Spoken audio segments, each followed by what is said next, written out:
नमस्कार, अग्निपथ देख रहे हैं आप। अग्निपथ में बात करेंगे बिहार में बहार है, नीतीश कुमार है। बिहार में भले ही एनडीए की सीट कम हुई हो, लेकिन दबदबा बरकरार है। देश में मोदी की तीसरी बार नई सरकार के गठन ने बिहार की राजनीति को चमका दिया है। मोदी सरकार में बिहार का दबदबा साफ तौर पर नजर आ रहा है। नीतीश कुमार के मोदी के साथ होने का फायदा बिहार को मिलता दिख रहा है। मोदी कैबिनेट में भी बिहार को लेकर तमाम समीकरण साधे गए हैं।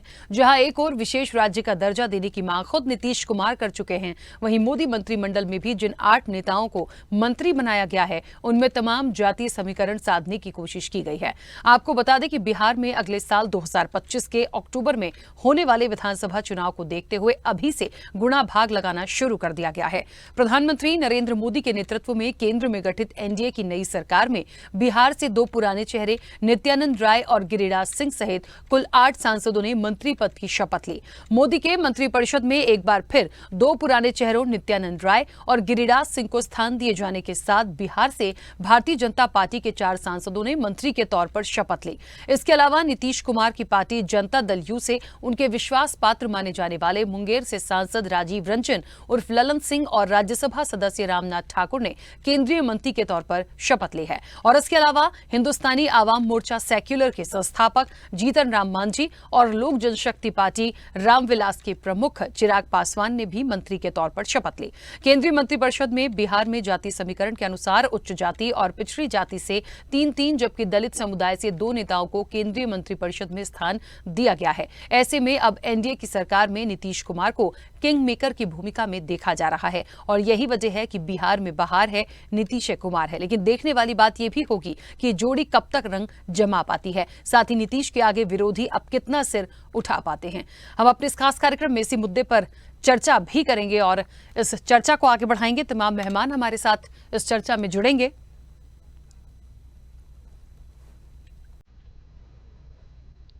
उससे पहले कुछ महत्वपूर्ण बिंदु हैं, वो आपको बताते हैं। बिहार से कुल 8 मंत्री बनाए गए हैं। मोदी मंत्रिमंडल में बिहार का दबदबा देखा गया है। अखिलेश का पीडीए चला गया, हाजीपुर से जीत कर आए चिराग पासवान।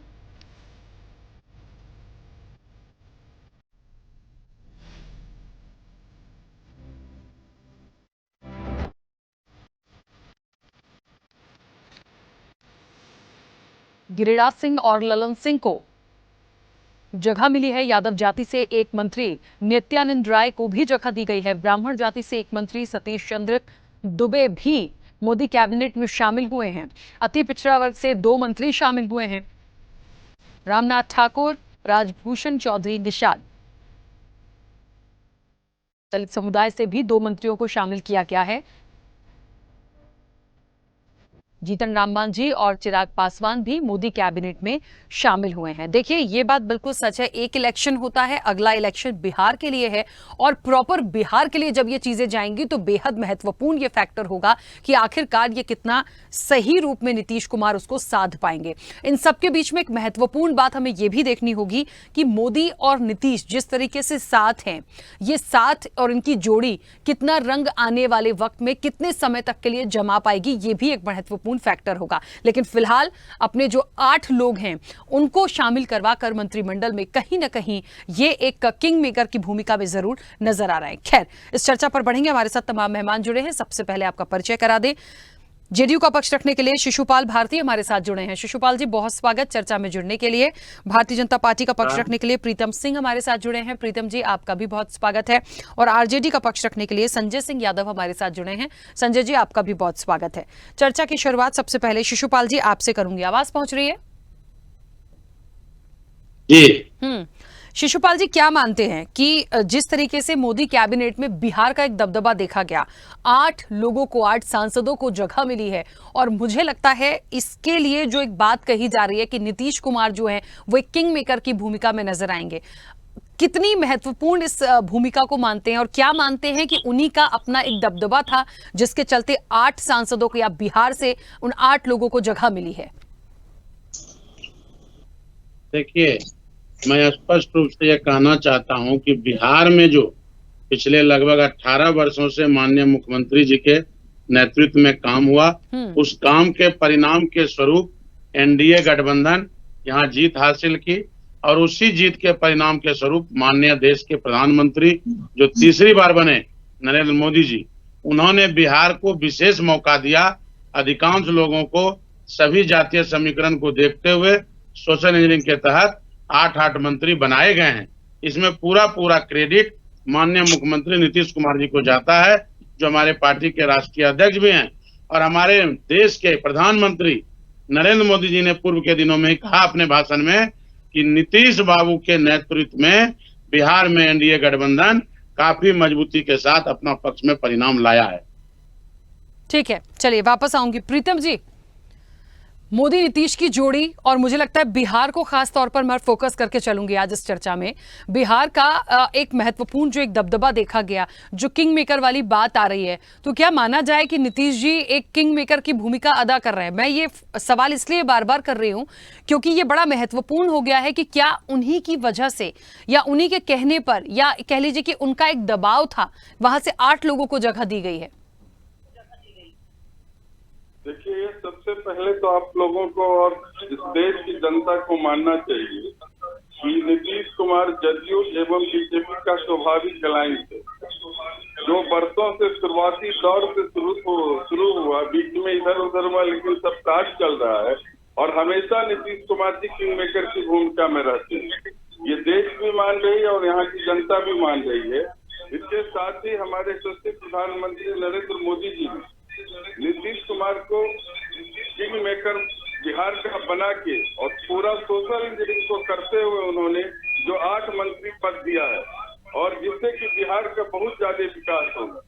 और मुंगेर जो बरसों से बाद मुंगेर को जो सम्मान नरेंद्र मोदी जी और नीतीश कुमार जी ने दिया है, माननीय ललन सिंह को कैबिनेट मंत्री बनाकर, ये मुंगेर को बहुत बड़ा सम्मान मिला है।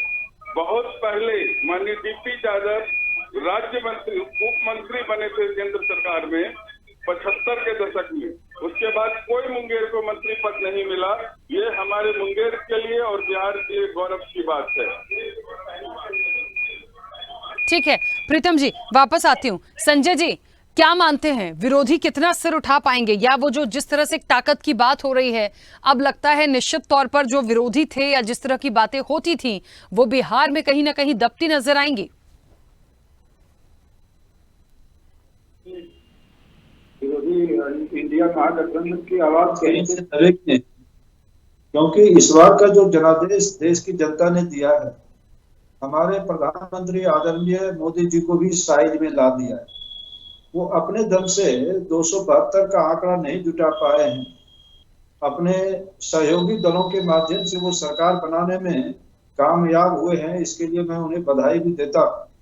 और साथ ही मैं भी मुंगेर जिले से हूँ और हमारे जिले को भी कैबिनेट में प्रतिनिधित्व मिला है।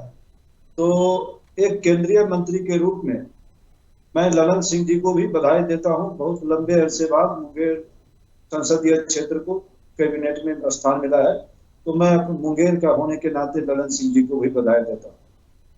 तो रहा जहां तक कि आपने कहा कि हम लोग इतने सशक्त होकर के इस बार उभरे हैं कि सदन के अंदर जो विपक्षियों का मजाक उड़ाया जाता था, यहाँ तक कि पूरे चुनाव में आपने देखा राखी जी, मोदी जी ने चुनाव के बाद कहा कि हम किसी का मजाक नहीं उड़ाते हैं। भाई, आपने पूरे चुनाव के क्रम इंडिया महागठबंधन को इंडी महागठबंधन कहा, तो ये मजाक नहीं था, ये तंज नहीं था, तो वो क्या था? यहाँ तक कि मोदी समर्थक जो मीडिया के लोग हैं, मीडिया जो चैनल एकदम मोदी मीडिया की तरह व्यवहार करते थे, वो भी इंडिया महागठबंधन की बात नहीं लिखते थे, वो इंडी गठबंधन की बात लिखते थे। तो ये आदरणीय प्रधानमंत्री जी के कथनी और करने में भी अंतर है। जहां तक नीतीश जी का सवाल है, नीतीश जी जहां गए हैं, तत्काल तो बीजेपी उनका विरोध कर रही है, लेकिन मैं बता दूं कि भाजपा एक ऐसी सशक्त पार्टी आज भी है, 272 का आंकड़ा नहीं लेने के बाद वो नीतीश जी और चंद्रबाबू नायडू के ऊपर अपनी निर्भरता बनाए नहीं रखना चाहेंगे। यही वजह कि आपने देखा कि वो 7 निर्दलीय सांसद को अपने साथ मिला करके एनडीए 300 सीट पर चली।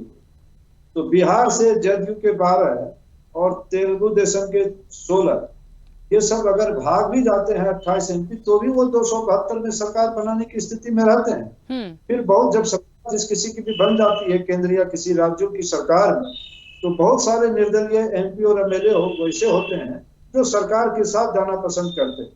तो ऐसी स्थिति में मैं समझता हूं कि बीजेपी वाले नीतीश कुमार के ऊपर बहुत अधिक निर्भर नहीं रहेंगे, ना ही तेलुगु देशम के ऊपर निर्भर रहेंगे। और भारतीय जनता पार्टी का अपना जो एजेंडा है बिहार में मुख्यमंत्री बनाने का, वो निश्चित रूप से महीने 2 महीने के बाद इस पर वो आगे बढ़ेगी, क्योंकि अभी तत्काल जनादेश मिला है, तत्काल NDA की सरकार बनी है, तो इसलिए रातों रात भी नहीं करेंगे भाजपा वाले। लेकिन मैं समझता हूं कि नीतीश जी भाग भी जाएंगे तो भी बीजेपी के सेहत पर कोई फर्क नहीं पड़ेगा। और बीजेपी की पहली प्राथमिकता है 2025 में अपने दम से बिहार में सरकार बनाना। और यही वजह है कि भाजपा वाले वो नीतीश जी को धीरे धीरे उस स्थान पे ले जाएंगे कि ये अपना मुख्यमंत्री की कुर्सी छोड़ करके बीजेपी के मुख्यमंत्री को मान लें। ये बीजेपी की तरफ से निश्चित रूप से मुख्यमंत्री नीतीश कुमार जी को दबाव बनाया जाएगा। और क्यों नहीं बनाएगा बीजेपी वाले? बीजेपी आप देखिए उड़ीसा में अपनी दम से सरकार बना ली, ठीक है। तो पार्टी बढ़त में है और बिहार में बीजेपी का अपना सरकार बनाना एक सपना है। तो उस सपने को साकार करने का मेरे हिसाब से भाजपा के लिए अभी बहुत ही अनुकूल समय आया है। और नीतीश जी अब उनका 12 सीट भी जो उनको मिला है वो NDA के सहयोग से मिला है। मैं पहले भी कहा कि नीतीश जी की अपनी कोई राजनीतिक हैसियत ना कभी पहले थी, ना आज है, ना आगे है। वो जब तक किसी गठबंधन तो नीतीश 2 MP अपने दम से ना जिता पाए।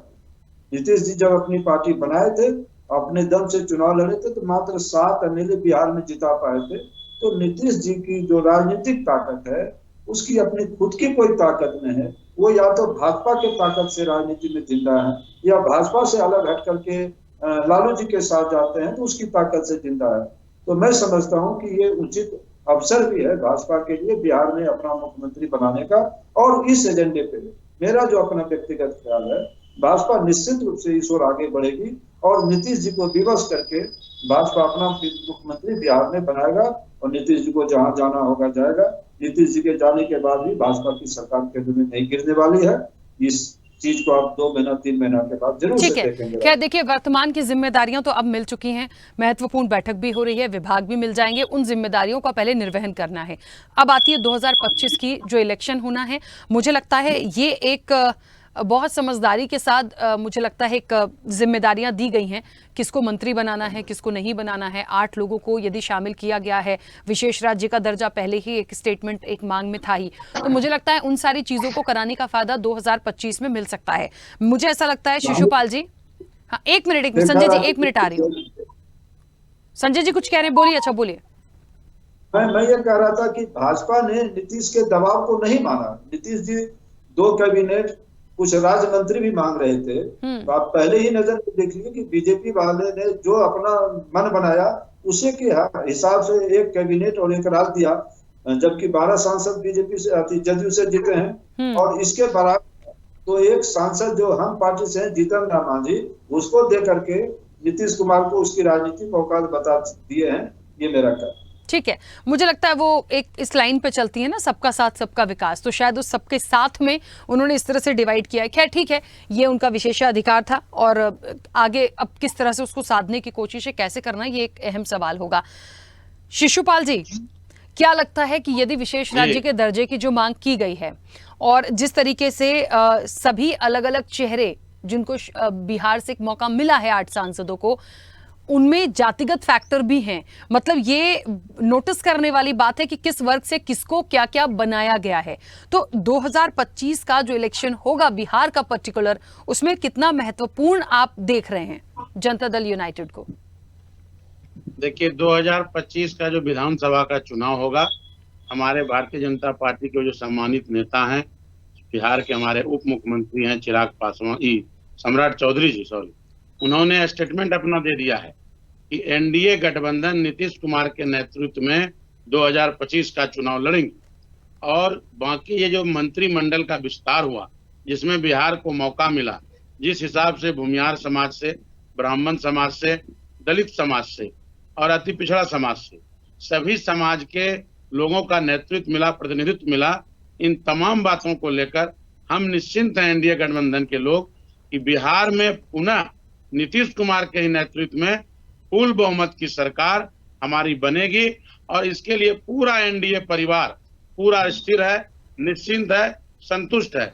रही बात इनका जो था प्रश्न कि इनको मांझी जी को एक मंत्रिमंडल मिला और जदयू को भी एक मंत्रिमंडल मिला, आपने निश्चित ही कहा कि हमारा जो गठबंधन है सबका साथ, सबका विकास, सबका सम्मान, हम सभी लोग मिलजुल के सत्ता में हैं, सबके सहयोग से चुनाव जीता गया है, सबकी भूमिका है चुनाव जिताने में, इसलिए सबों का सम्मान एक दूसरे का करना ये हमारा नैतिक धर्म भी है, कर्तव्य भी है और हम लोग करते भी हैं।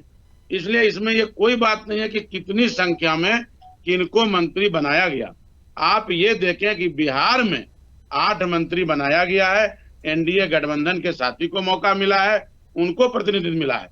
और रही बात बिहार का जो ये परिणाम आया है, जिस तरह ये कह रहे हैं, अति पिछड़ा समाज जो एक बड़ा बैंक वोट है 37%, जो हमारे नेता का शुरू दिनों से जब सत्ता में नीतीश कुमार जी आए तो उन्होंने पंचायती राज में अति पिछड़ा समाज को आरक्षण देकर जिस तरह समाज में राजनीतिक रूप से, सामाजिक रूप से, आर्थिक रूप से मुख्य धारा में जोड़ने का और मौका देने का काम किया, ये नीतीश कुमार ने किया और उसी का ये परिणाम है। उस समय से आज तक अति पिछड़ा समाज संपूर्ण रूप से नीतीश कुमार जी के साथ है। रही बात सीट की संख्या का, जी ठीक है, देखिए अब वो एक कैसे उसकी शेयरिंग होगी, कैसे उस इलेक्शन में जाएंगे, ये एक अलग विषय हुआ। लेकिन यहाँ से जो एक कहते हैं ना कि एक पहचान बनाने की कोशिश की गई, किंग मेकर की तरह उनको प्रेजेंट किया जा रहा है, तो ये उनकी एक मजबूती थी, उनका कॉन्फिडेंस था या फिर मानना एक मजबूरी थी भारतीय जनता पार्टी की? बहुत सारे सवाल यहाँ पर हैं। प्रीतम जी, मुझे ऐसा लगता है कि यदि पूर्ण बहुमत होता तब भी क्या बिहार से 8 सांसदों को मौका मिलता? ये थोड़ा सा सोचना पड़ेगा, क्योंकि भारतीय जनता पार्टी ने अपने नंबर्स ज्यादा रखे हैं। मैं ये नहीं कह रही हूं कि भेदभाव कर दिया या तमाम चीजें हैं, लेकिन ये देखना पड़ेगा कि यदि आप एक बहुमत के साथ होते तो आपको क्या तब भी ये डिवाइडेशन इसी तरह से होता? हमारे देश के प्रधानमंत्री नरेंद्र मोदी जी हमेशा सबके साथ बराबर किए और यही रेशियो रहता। अगर हमारा 300 सीट भी होता भाजपा का, तब भी यही सम्मान जदयू को मिलता, यही सम्मान जीतन राम मांझी को मिलता, यही सम्मान चिराग पासवान को मिलता, या उपेंद्र कुशवाहा जी भी आते वही सम्मान मिलता और अभी भी उनको सम्मान मिलेगा। सबके साथ सबके विकास। और हमेशा नरेंद्र मोदी जी मानते हैं कि नीतीश कुमार जी हमारे बिहार के लिए नेता है, हमेशा बोले हैं कि उनका नेतृत्व भी हम लोग स्वीकार किए हैं। लोगों के कहने से नहीं होता है कि उनके साथ गए तो नीतीश कुमार जीत गए या उससे अलग गए तो हार गए। नीतीश कुमार का एक अपना वोट बैंक और उन्होंने जो विकास बिहार में किया है उस विकास को कोई झुठला नहीं सकता है। 2005 के बाद जो विकास का लाइन नीतीश कुमार के नेतृत्व में जदयू बीजेपी ने मिलकर खींचा है वो आज बढ़ता ही जा रहा है, कहीं कोई ब्रेक नहीं हुआ। हर गांव तक, गली तक, नली गली सब बना है। आज जिस जगह पे जाने में लोगों को दिक्कत होता था, आज एकदम गांव खेड़ा तक आप जा सकते हैं। तो नीतीश कुमार को विकास का कोई नहीं भूल सकता। उन्होंने अपने पिछड़ा समाज को जो सम्मान दिया है कोई नहीं भूल सकता। नीतीश कुमार अहम रोल में है हमारे गठबंधन में और आगे भी रहेंगे। उन्हीं के नेतृत्व में चुनाव होगा और नीतीश कुमार का आज भी बिहार पे प्रभाव है, आज भी लोग मानते हैं। जब उनके साथ थे, जो अभी संजय भाई बोल रहे थे, तब तो नीतीश कुमार अच्छे थे और जब हट गए तो खराब हो गए। नीतीश जी को ये लगा कि हम गलत जगह आ गए और सही दिशा लेके हुआ और इसका ये परिणाम है कि हम लोग 30 सीट आए, उस सीट हम लोग चूक गए।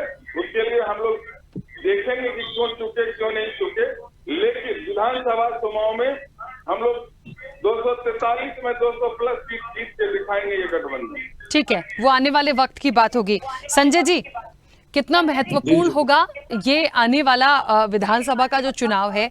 और एक बात और, मैं जहां तक आरजेडी को जितना समझती हूं वो अपनी महत्वपूर्ण भूमिका निभाते आया है।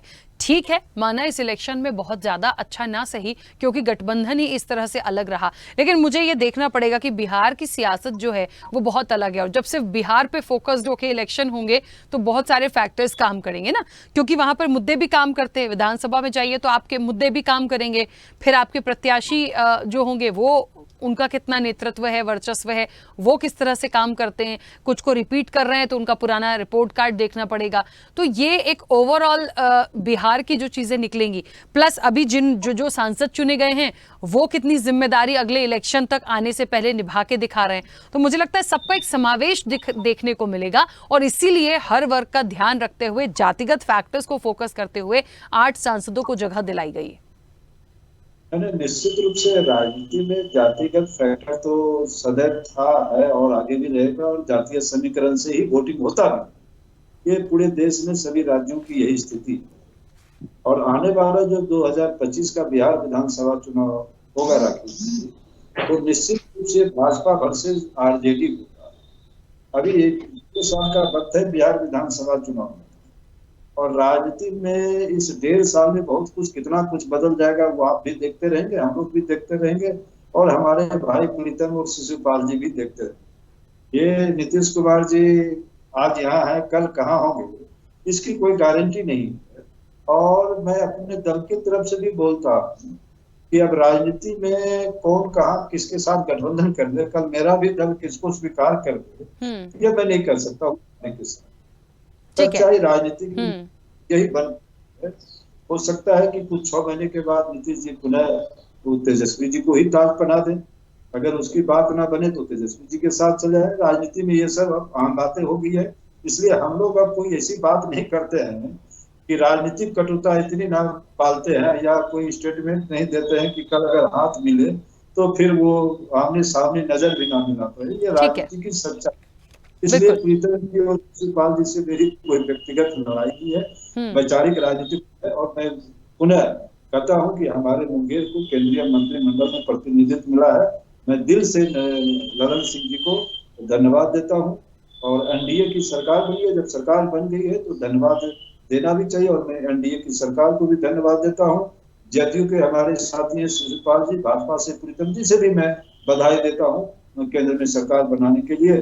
ठीक है, चलिए ठीक है संजय जी, रोकूंगी। चलिए, अब आने वाले इलेक्शन की तैयारियां होनी है, लेकिन उससे पहले जो जिम्मेदारियां मिलेंगी, जो विभाग मिलेंगे, एक सांसद के रूप में आप कितना कुछ दे पा रहे हैं, जिस लोकसभा सीट से आप आए हैं, इन सब का कैलकुलेशन विधानसभा में जाएगा, क्योंकि जब विधानसभा होता है कोई इलेक्शन तो देश के मुद्दे उसमें भी काउंट हो जाते हैं। तो फिर मुझे लगता है कि जब देश का चुनाव हुआ तो छोटी छोटी चीजें और निकल कर आई, तो ये सारे फैक्टर्स उस इलेक्शन में भी काम करेंगे, और ये बड़ा महत्वपूर्ण होगा आने वाले समय में।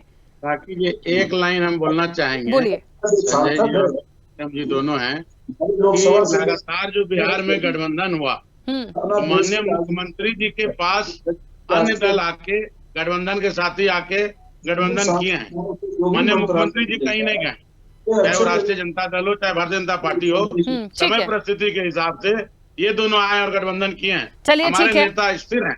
ठीक है, चलिए, समय हो गया सर, मुझे रोकना पड़ेगा यहाँ पर, फिलहाल समय हो गया। आप सभी का बहुत शुक्रिया इस चर्चा में जुड़ने के लिए। ये तो आने वाले वक्त की बात है, लेकिन फिलहाल तो बिहार में बाहर से आई है, 8 लोगों को मौका यहाँ से मिला है। नीतीश कुमार को किंग मेकर की भूमिका में देखा जा रहा है। आने वाले समय में जो इलेक्शन होना है वो कितना महत्वपूर्ण होगा, ये फैक्टर्स जो है जिस तरह से साधने की कोशिश गई है, ये कितने अहम होंगे, ये देखने वाली बात होगी। चर्चा में इतना ही, बने रहिए स्वदेश न्यूज के साथ। सबसे पहले देश।